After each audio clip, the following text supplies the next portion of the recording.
Hello everyone. In this video we will discuss about finding square root by division method. So let's start our class.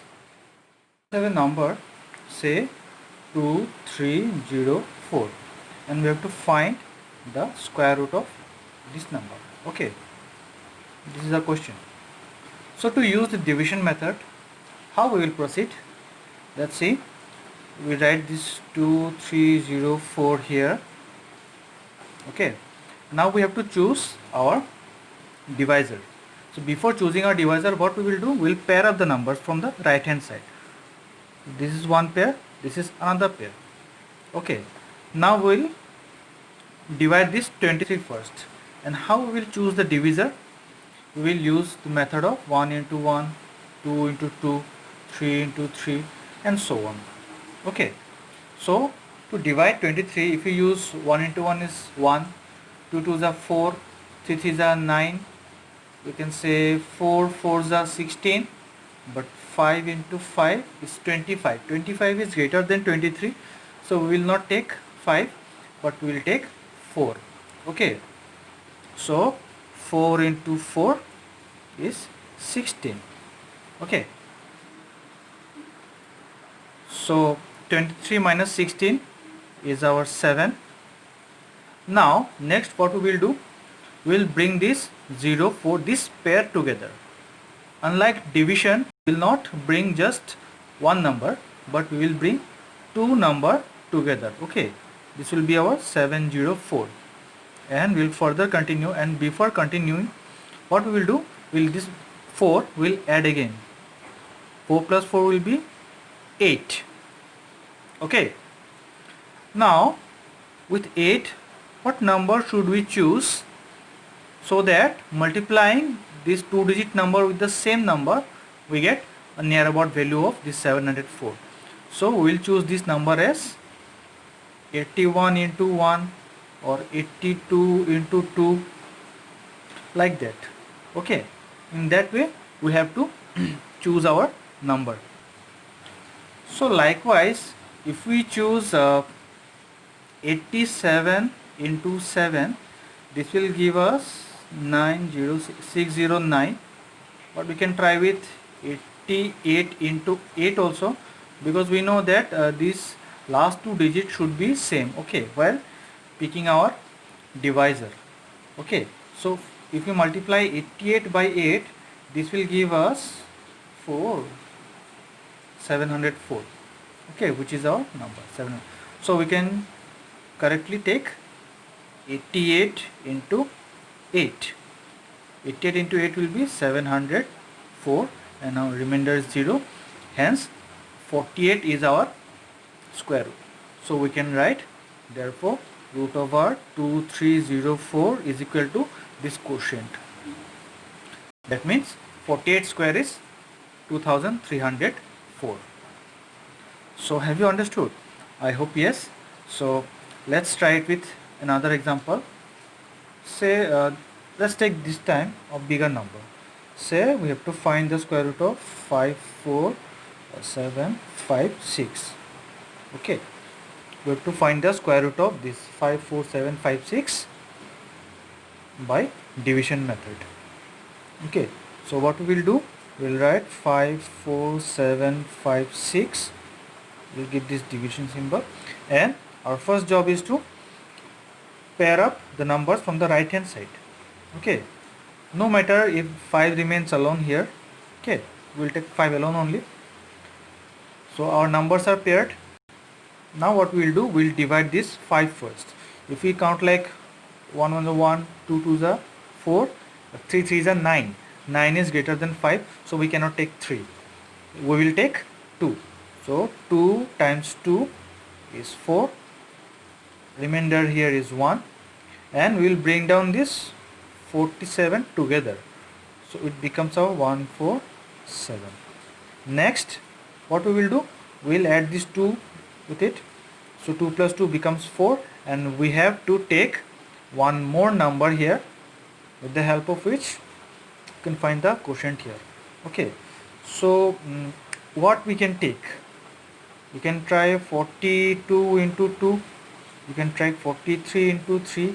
I think this 43 times 3 has to work. Okay, this will give 9, 1, 2, 129. Okay, so you can take 43 times 3 is 129. You can try with 44 into 4. You will see that it will exceed 147. So we cannot take 44 into 4. Okay, that is why we have taken 43 into 3. Okay, now again we will subtract. 17 minus 9 is 8 and 3 minus 2 1. Okay, again we will bring down this 56 together. Okay, now our number is 1856, and what we will do, this 3, the last digit we will add. Here on we have only 2, so we have added 2, but with this 43 we will add this last digit again. Okay, it will become 3 plus 3 is 6, it will become 4. Now with 4 6, another digit we must have to make it 1856. Okay, I think 464 times 4 should do the work. Okay, you can try with 463 into 3.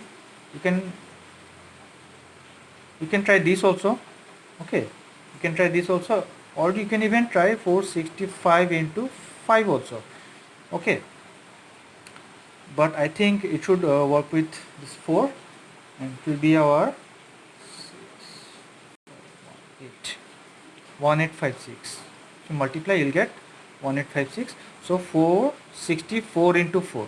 464 into 4 will be 1856, and our remainder is 0. So our square root is 234.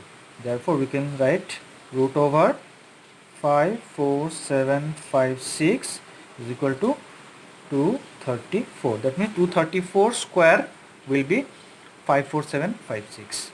Okay, I hope you have understood the concept. So basically you have to remember 3 important steps. First is choosing your divisor. Okay, second, that whenever you are bringing down numbers, you should bring down in pairs. Okay, and third, choosing the number in the gap, in this gap, in this gap. Okay, these 3 things you should understand clearly.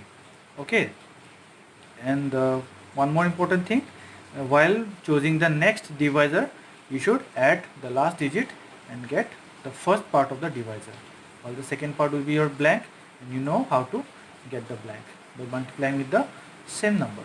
Okay, so I hope you have understood how to find square root by division method. Topic is estimating the number of digits in a square root. That means if we are given a square number, then after finding the square root, how many digits will be there in that square root. Suppose a square number 1296 is given. Suppose if you find the square root of 1296, okay, how many digits will be there? So how to find out? It's nothing, just we have to make pairs from the right hand side. From the right hand side we have made pair. How many pairs we have made? 2 pairs. So it will have 2 digits. Okay. Suppose our square number, as in the last case, was 54756. This was our last number that we have find the square root. How many digits are supposed to be there? We will make pair from the right hand side. 1 pair, 2 pair, and 5. 5 is alone, na? So make it pair with a 0. We have 3 pairs, so it will have 3 digits. Okay, obviously we have found the square root and it comes out to be 234, which is a 3 digit, isn't it? Can you tell me how many digits will be there in the square root of 729? 1, 2, 2 digits. Okay, and if the square number is 1, 2, 6, say 7, 3, 6, how many digits will be there in the square root? 1, 2, 3. It will have 3 digits. You just make pair from the right hand side and see how many pairs you can make. If at all you cannot make pair, put one 0 and make it a pair and see how many pairs you get. That many number of digits will be there in the square root. Okay. Our next topic is square root of decimal numbers, that is by division method. Okay. So decimal numbers is not a big deal. Suppose we have a decimal numbers 42.25. okay, this is a decimal number and we have to find the square root of it. So it is obvious that the square root of this decimal number will be a decimal number again. Okay, so we'll just start in an ordinary way. 42.25, and the first thing we have to do is to make pairs. Okay, keeping in mind that decimal point is here. Okay, that should not bother us. Now we will choose our divisor. So 2 square is 4, 3 square is 9, 4 square is 16, 5 square 25, 6 square is 36, but 7 square is 49. 49 is greater than 42. So we'll take 6. So 6 6 are 36. Our remainder is 6. Okay. Now since our division for this 42 is done, you can see that after 42 we have a decimal. So we'll put one decimal here. Now we can continue. Now what we have to do, we have to add another 6 here. This will make 12 and we'll bring down this 25 here. We have 125. I think 125 into 5 will be 625. Okay, so 125 into 5 is 625. Remainder is 0.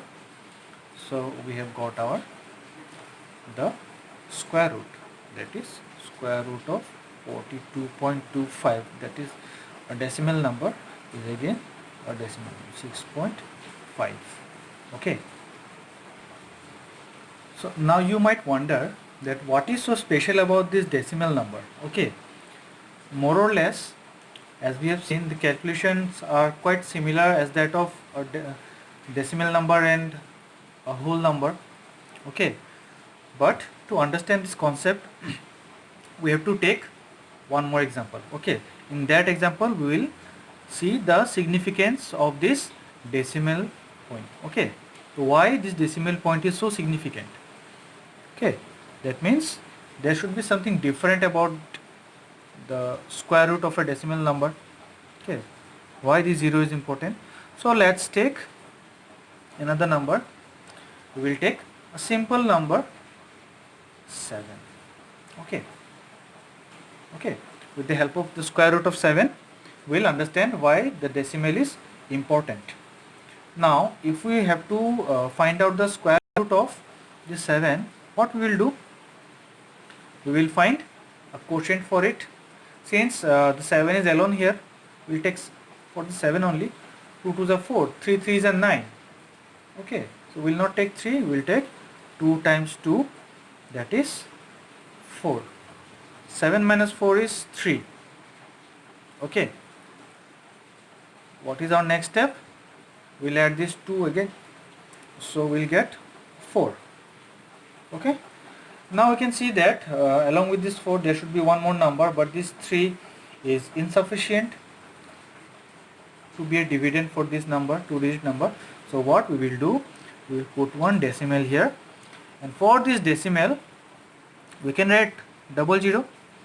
Any whole number 5 can be written as 5.0 or not, or it can be written 5.00 also, because zeros after decimal have no significance. So if we write 7.00, will it make any difference? No, it will not make any difference. So this pair of zeros we will bring down and will make it 300. So that is the significance of zeros. Okay, so unlike in division, normal division, with the help of this decimal, what do? We bring only one zeros. But since this is a case of square root, for this one decimal we can bring two zeros. Okay, that is why this decimal is important in finding the square root of any decimal number. Okay, so we have taken here a simple number 7 only. So we brought down these two zeros and we have to find a suitable quotient for this. Okay, 4 7 28. I think 46 into 6 will do the work. 6 to 7. So 46 into 6 will be 276. So our subtraction will have 24. 3 into 270 is 24. And one thing here, after the 7, this one decimal is here, na? So we'll put this decimal here. Okay. Now we have 24. Next step is plus 6. 46 plus 6. 6 plus 6, 12. 1 plus 4, 5. 46 plus 6 is 52. Again, along with this 52, one more number will be there. Okay. But this 24 is insufficient. So for this decimal, we can bring another pair of 0. Isn't it? Since it is the case of square root, we can bring a pair of zeros, two zeros together. So it became 2400, that is 2400, and we have to find a suitable quotient, suitable divisor. Okay, the 5 4s are 25. 25. I think 524 into 4 will do the work. Okay, it will become 6920. So 524 into 4 will be 2096. Okay, you will get some remainder, and if you keep continuing, it will go on. You can keep it as long as you want. Okay, because the value of root 7 is very long, 2.64, a lot of numbers are there. Okay, so you can keep continuing like this to clear a concept. Okay, so we can say that root 7 is almost equal to 2.64, isn't it? Is almost equal to 2.64. So in this way, for imperfect square numbers, we can find the square root, which may not be exactly equal, but we get a near about value. This is near about value. Okay, that is why this decimal is important in finding square roots. Okay, I think your concept is clear. If it is still not clear, you can rewind the video and watch it again. Okay, thank you.